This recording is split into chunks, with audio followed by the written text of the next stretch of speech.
Então, vamos dar início enquanto o pessoal vai chegando, os que já estão aqui. Boa noite, Iraima, boa noite, Cleonice, Fernanda, os que estão vendo, Mônica, que estava abrindo. Hoje vamos falar de uma forma breve sobre a escuta, sobre as nossas perguntas e sobre esse lugar de fala. E vamos também, ao final, fazermos uma dinâmica utilizando um recurso. Então, vamos lá.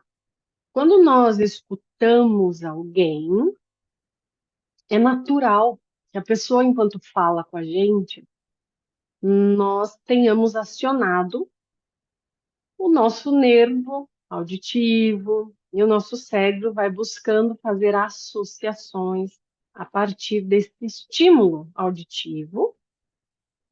E dentro dessa paisagem sonora que nós todos temos, é natural que a gente busque, através dessas associações, criar uma interpretação. E a partir dessa interpretação, um ímpeto quase que automático de já trazermos essa interpretação para o mundo externo. Mas geralmente essa interpretação não está dialogando com a pessoa que está falando. Ela dialoga conosco. E aí corremos um risco muito grande de fazermos diagnósticos, de fazermos interpretações que mais se aproximam do nosso julgamento e também darmos início aos conselhos, né? Diana, tu levantou a mão, tu quer fazer alguma pergunta? Tá com alguma dificuldade? Não? Foi sem querer? Buenas noches, Raima, vi aqui a sua fala no chat. Então, o que acontece quando a pessoa fala e nós já entregamos um conteúdo que é nosso? Nós interrompemos esse lugar de fala dessa pessoa. Muitas vezes ela está ainda no início das associações, no início da sua própria capacidade de entregar conteúdo, muitas vezes com medos, muitas vezes presa em alguns padrões, porque nós sabemos que quando nós comunicamos algo que é difícil para nós, geralmente nós distorcemos, generalizamos, omitimos. Então, é muito importante que quem está ouvindo consiga ficar nesse lugar dessa escuta que proporciona um ambiente seguro para a pessoa falar. E uma das formas de a gente criar esse ambiente seguro é mostrar interesse, curiosidade, quase que como quem está aberto a ouvir, como se fosse um investigador, ou seja, eu estou aqui contigo. Eu estou dentro da tua narrativa, eu estou dentro da tua linguagem. E para isso nós utilizamos muito as perguntas. E essas perguntas, elas têm a intenção de levar a pessoa a pensar mais sobre aquilo que ela está falando e, quem sabe, trazer mais informações. E essas perguntas também fazem a pessoa se sentir acolhida, porque, na verdade, fala, Fernanda. Bi, Hum. a Iraima não está conseguindo ligar a tradução. Ela pediu ali que ela não está conseguindo Ah, ouvir a tradução. sim, tá. Eu Então, estou no Irena, espanhol e não escuto tampouco. Melanie, você tá no espanhol? Eu não escuto ela. E você tá no espanhol e não escuta ela, Márcia? Isso, eu estou no espanhol e não escuto. Se você quiser me colocar para a É gente que ela testar, está com o microfone fechado, a Melanie. verdade. Agora, agora tá Agora sim. escutando? E a Iraima tá escutando também? Bu- Buenas noches. Buenas Saludos, noches. sí, escucho perfectamente. Gracias, Bianca. Un abrazo. Ok, muito bem. Falha minha também que não percebi que ela estava com o microfone fechado. Ok, muito bom. Assim a gente aprende. Ok, então, essas perguntas, gente, elas Ok. visam levar o nosso cliente a, ou levar a pessoa que está conversando com a gente a refletir mais sobre aquilo que ela está falando para a gente, né? Então, essas perguntas, geralmente, nós utilizamos os provérbios interrogativos, né? O qual, o como, o para quê. Então, imagine que quando eu penso em algo que é difícil para mim e alguém me possibilita essa análise usando perguntas de como isso aconteceu, quando isso aconteceu, de que forma você viveu ou experimentou essa situação, quem mais estava envolvido quando você viveu essa situação, onde isso aconteceu, né? Então, essas perguntas, elas proporcionam um mergulho mais profundo em relação ao tema. E através dessas perguntas, é importante entendermos que as perguntas elas devem, na medida do possível, serem perguntas abertas. O que são perguntas abertas? Perguntas que não levem a uma resposta de interesse nosso. Então, a Fernanda, ela traz uma questão, por exemplo, de conflito conjugal, né? Então, ela está ali contando a história do conflito conjugal dela, e eu simplesmente faço uma pergunta para a Fernanda. Mas, Fernanda, você tem vontade de se separar ou você tem vontade de se divorciar? Veja, isso é uma pergunta absolutamente fechada, porque a Fernanda vai dizer sim, não, talvez, e encerrou. Ou seja, ela respondeu ao meu interesse e eu não proporcionei a ela a oportunidade de reflexão mais profunda. Como que eu poderia transformar esta pergunta em uma pergunta mais aberta? Fernanda, quando você pensa nesse vínculo conjugal, como é que você se sente com a possibilidade de restabelecer o vínculo de uma forma harmoniosa ou dissolver o vínculo? Como é que você se sente com essas duas possibilidades? Ou seja, a Fernanda vai precisar refletir mais profundamente sobre o tema. Não é uma pergunta que encerra a minha questão. Eu devolvo para ela a oportunidade de falar mais sobre o tema, né? Para entrar, algumas alunas pedem a senha. Não, não, não. Será? Vou ver aqui se tem uma senha, mas eu acredito que não deva ter. Eu estou admitindo algumas pessoas ainda, tá?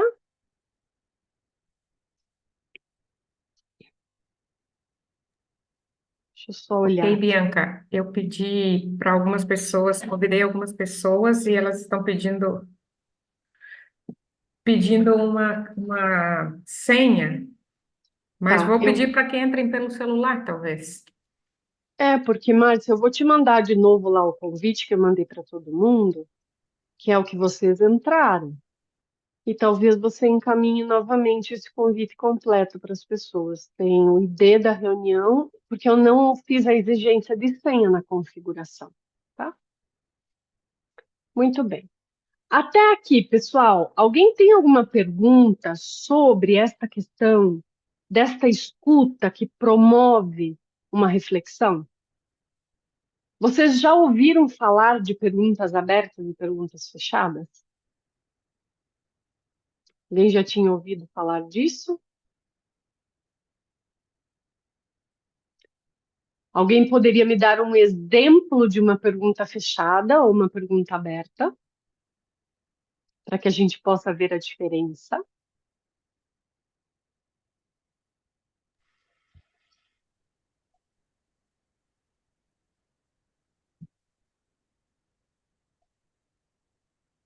Ah, Naima, ok. Pode perguntar, Iraima.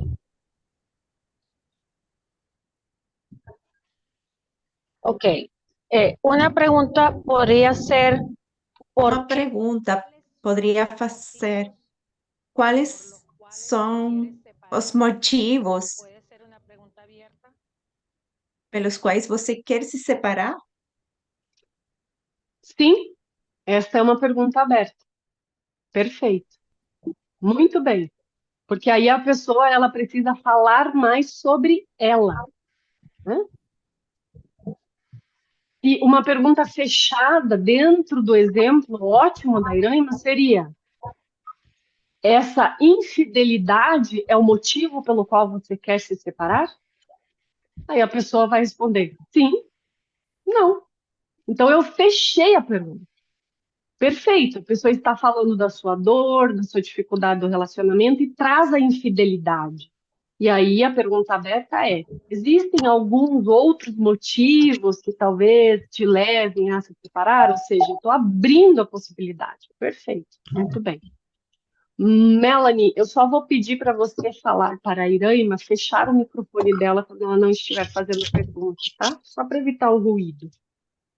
Alguém mais teria alguma outra pergunta que gostaria de fazer ou trazer algum outro exemplo para que a gente possa verificar? Fernanda também, se quiser trazer alguma contribuição, fique bem à vontade, por favor. Trago, sim.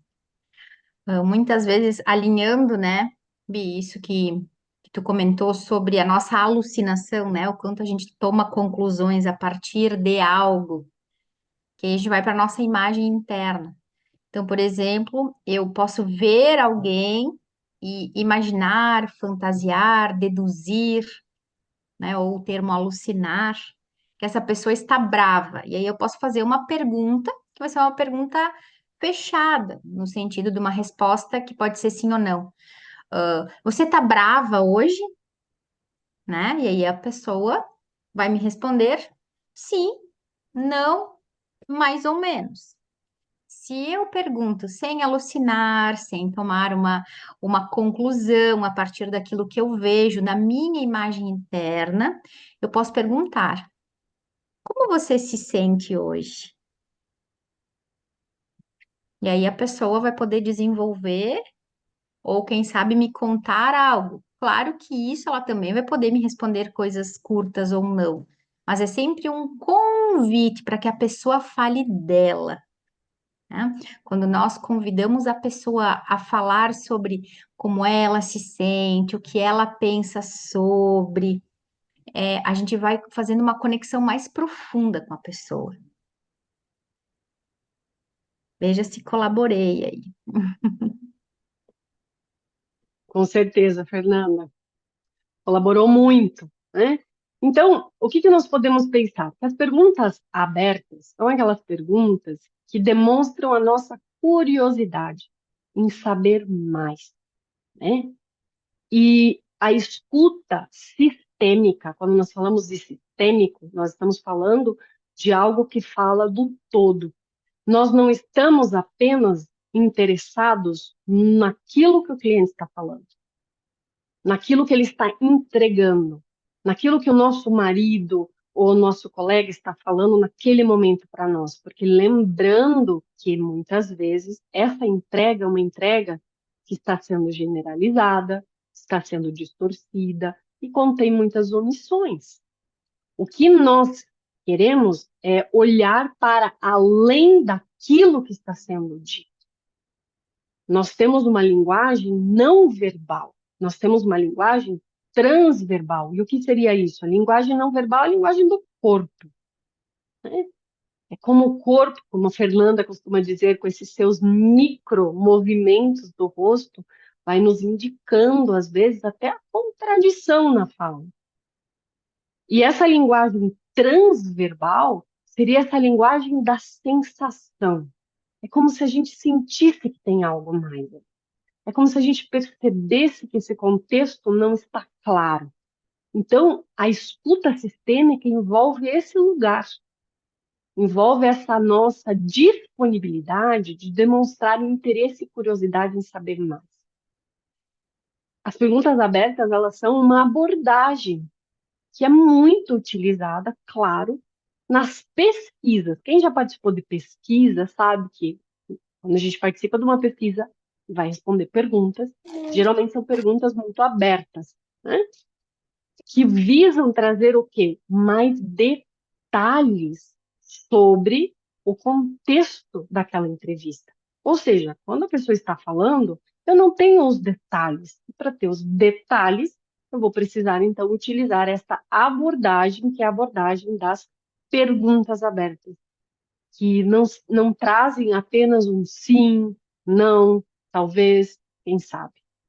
Quando a gente faz assim, essa pergunta aberta, você dá àquela pessoa que está falando, nesse lugar de fala, a oportunidade de expressar de uma forma mais, vamos dizer assim, profunda, aquele tema, aquela sua questão.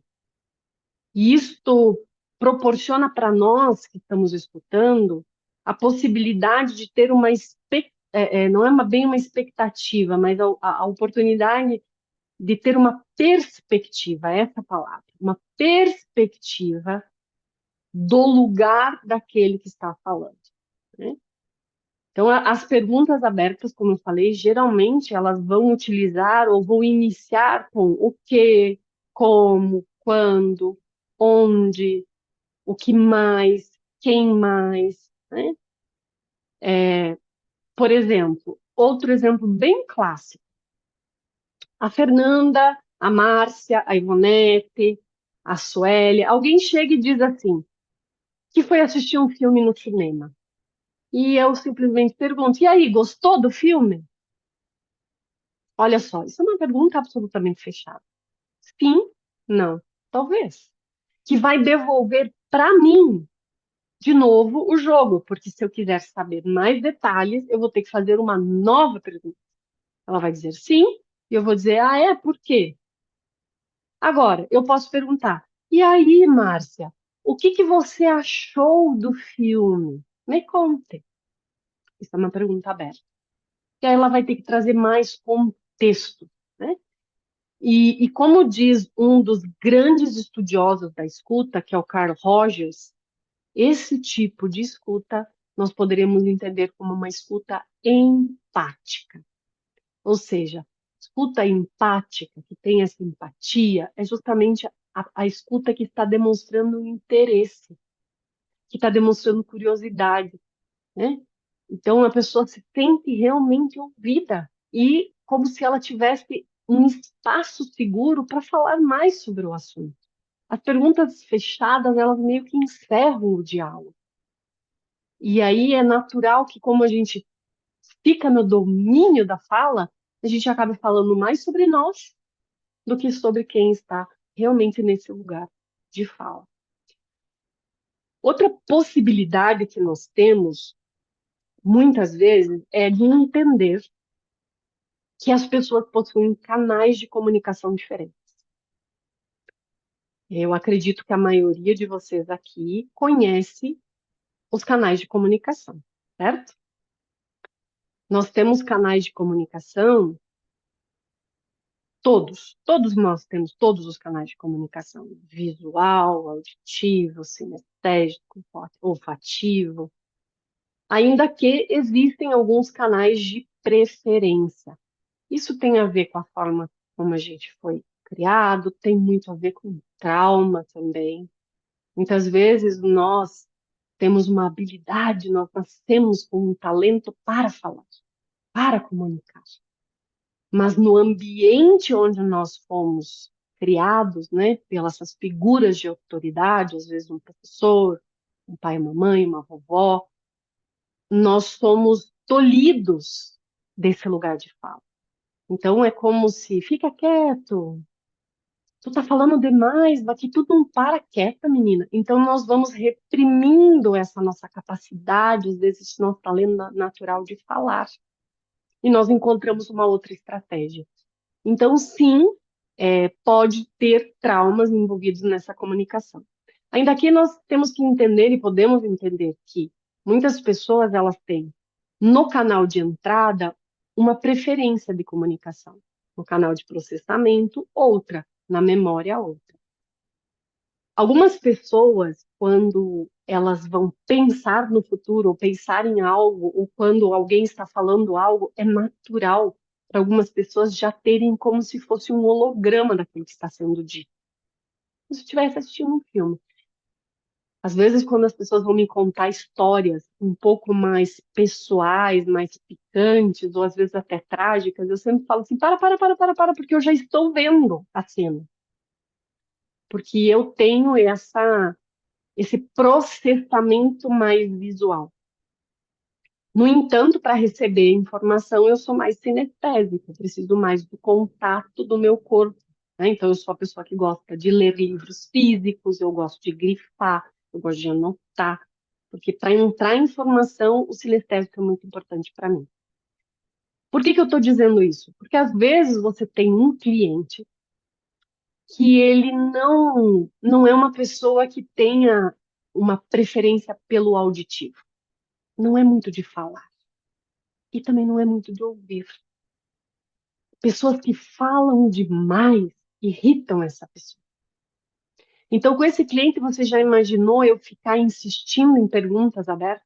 Pergunta, vai chegar um momento que ele vai se fechar, porque ele não, isso incomoda, irrita ele, né? Eu tenho que encontrar uma outra estratégia.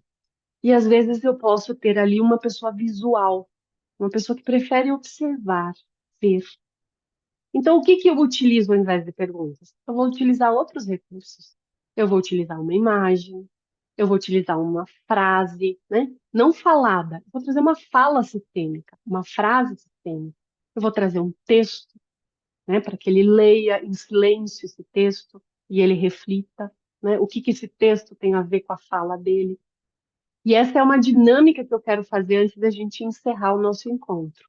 Tá? É a minha proposta aqui para que vocês experimentem esse lugar desse recurso, onde eu entro em contato com algum tema, e ao invés de eu discorrer sobre o tema, e eu ter uma pessoa que me ouve sobre o tema me fazendo perguntas, eu vou trazer imagens para vocês, para ver onde é que nós conseguimos chegar com isso. Tá?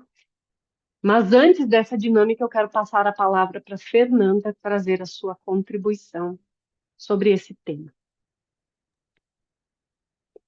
Quando nós vamos tendo uma conversa com perguntas mais abertas, a gente faz um convite ao outro, né? Claro, aqui a Bi trouxe pontualmente o nosso cliente, nosso marido, mas o outro como um todo, filho, um amigo, em uma conversa. Com as perguntas abertas, nós proporcionamos que o outro também possa se ouvir. Quantas vezes nós, né, temos tanta coisa assim na cabeça, e aí aqui dentro cabe tudo. Aqui dentro da minha imaginação, aqui dentro da minha mente, se eu pensar, por exemplo, em colocar um elefante dentro de um carro, de um Fusca, né? Acho que as meninas aí dos outros países também devem conhecer Fusca.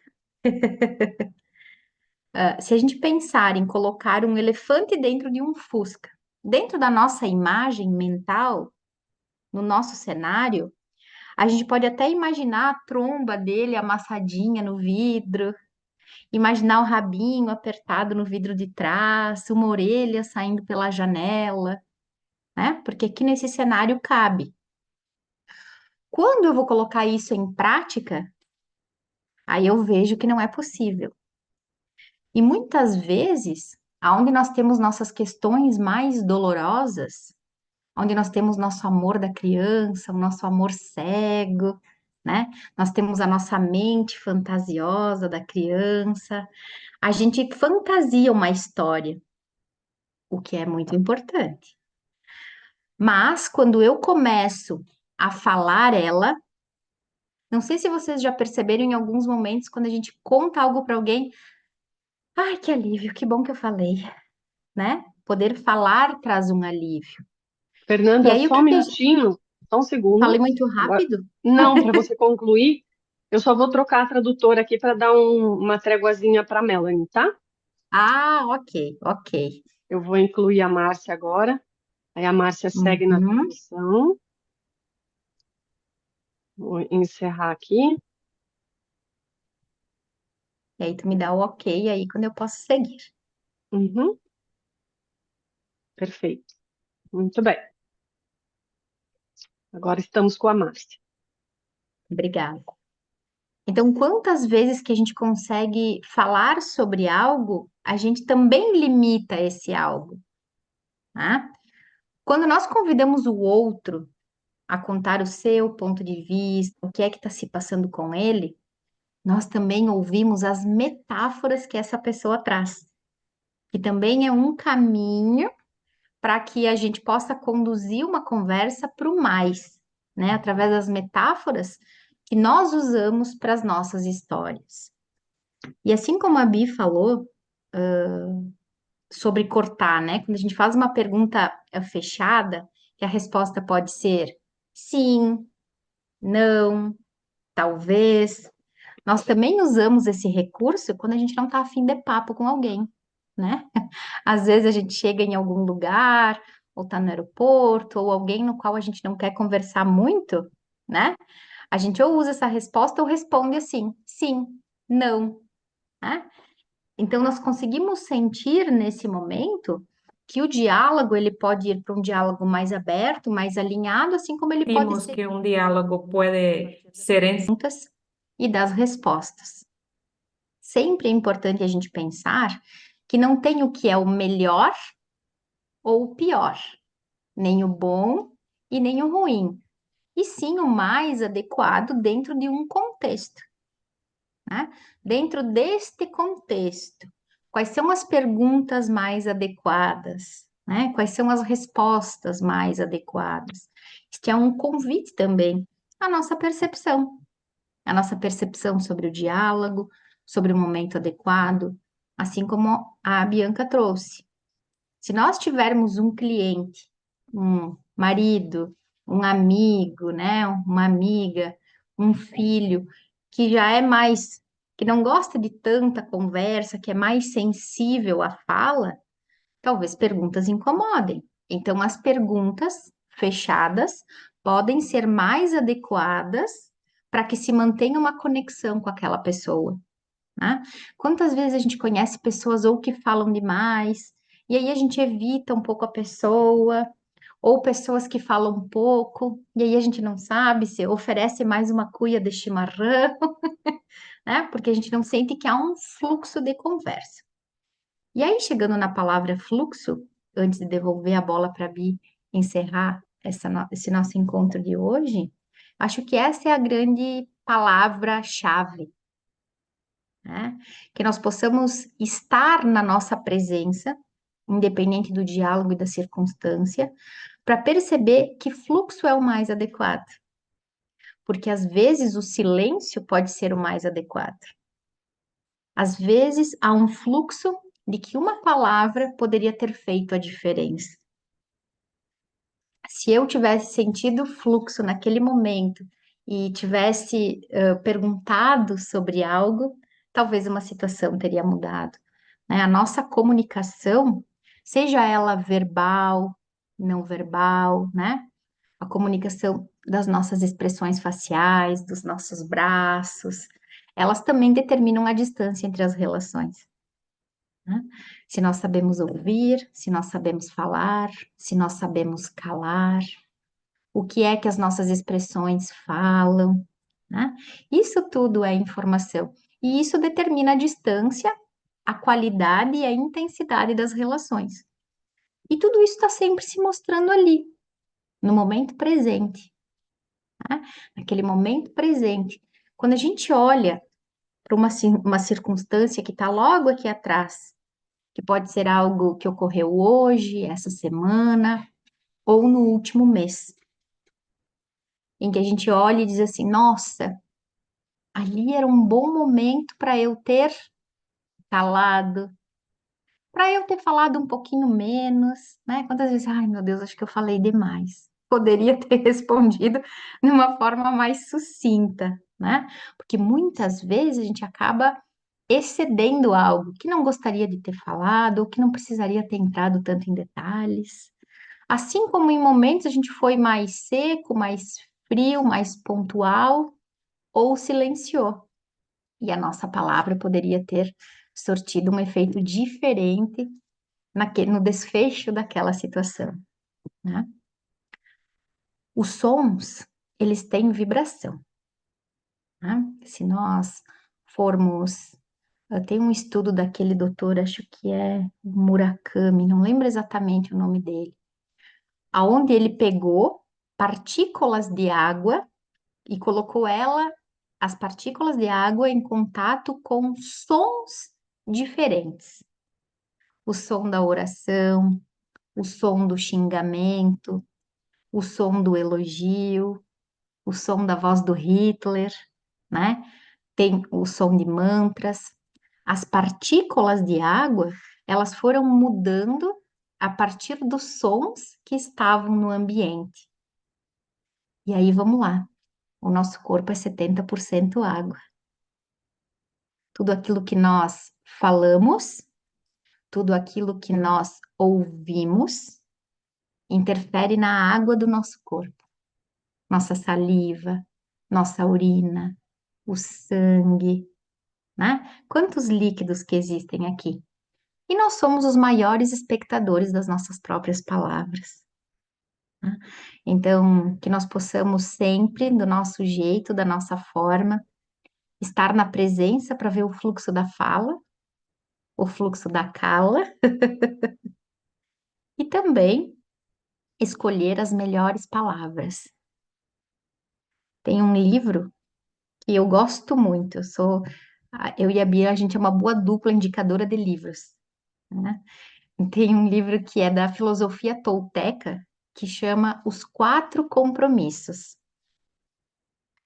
E um dos compromissos é seja impecável com a palavra, né? Que a gente possa, do nosso jeito, da nossa forma, na consciência que a gente tem, procurar as palavras mais adequadas. Nós podemos falar a mesma coisa, de diversas formas, de diversos lugares.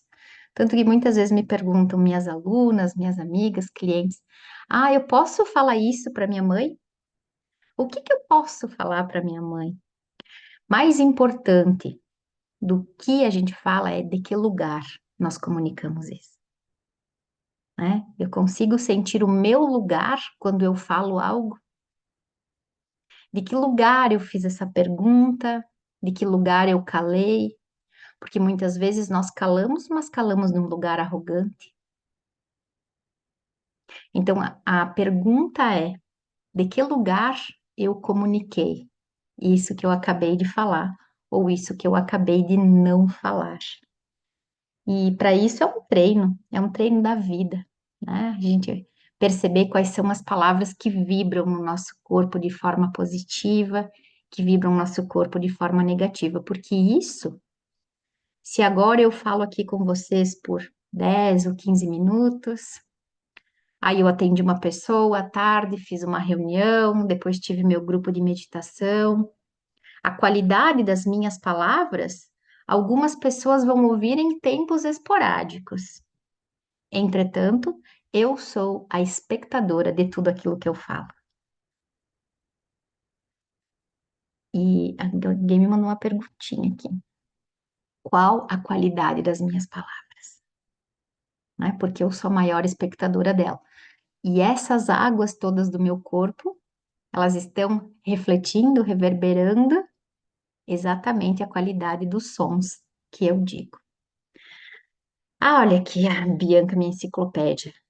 Masuro Emoto, não sei se pronunciei certo. A Diana falou: eu tenho essa dificuldade em ficar calada. Depois fico pensando, falei demais. Olha, Diana, isso é algo que acontece, viu? Tem o filme do Chico Xavier, Nosso Lar, aonde um dos personagens principais ali, ele recém morre, né? Ele chega lá no hospital espiritual e aí ele é convidado a encher a boca d'água. E olha que isso às vezes funciona. Às vezes eu tô aqui, tá na hora de eu calar e eu... porque até o tempo de eu engolir, respirar e engolir, falar, eu ganhei milésimos de segundo para saber se é adequado ou não, se é a palavra certa ou não. Mas bem-vinda ao time, tá, Di? Eu também faço parte das pessoas que precisa equilibrar o falar menos, né? Ou encontrar, às vezes, o melhor, a melhor palavra, a melhor situação para aquilo que eu preciso falar. E é um equilíbrio, né? É um equilíbrio. As pessoas que têm o dom de falar, né? Os professores, assim como eu sei, Di, que tu é professora, né? Nós temos esse dom da oratória, de falar, de nos expressarmos.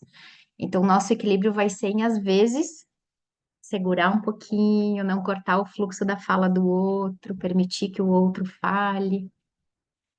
E às vezes uma respiração nos ajuda a ponderar, a encontrar um posicionamento, tá? Bi, obrigada por me incluir, é sempre uma honra fazer parte aqui, viu? Eu te agradeço por compartilhar teu conhecimento com tanta propriedade, né? Agora vamos fazer uma proposta aqui para o grupo para a gente entrar nesse lugar onde não são necessárias muitas palavras, mas nós vamos acessar um campo holográfico.